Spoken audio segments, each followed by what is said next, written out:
emergency fund is not optional. Hindi ito kung may extra lang. Ito ang unang depensa laban sa utang.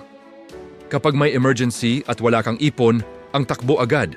Utang, swipe, loan o tulong. At doon nagsisimula ang stress, away sa pamilya at endless na bayaran.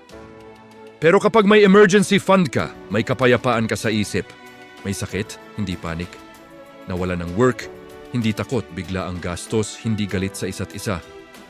Ang emergency fund ay hindi pampayaman, ito ay pangprotekta. Proteksyon sa sweldo mo, sa pamilya mo, at sa relasyon ninyo. Kahit maliit, okay lang. Hindi kailangan malaki agad. Ang mahalaga, consistent. Unti-unti mong binubuo ang safety net mo. Sa IMG, tinuturo namin na unahin ang pundasyon bago ang pangarap.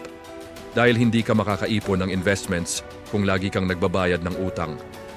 Kapag secure ang emergency fund, mas nagiging kalmado ang desisyon, mas nagiging maayos ang usapan sa bahay, at mas nagiging masarap mahalin ang ngayon. Emergency fund is discipline. Emergency fund is love. At higit sa lahat, emergency fund is responsibility.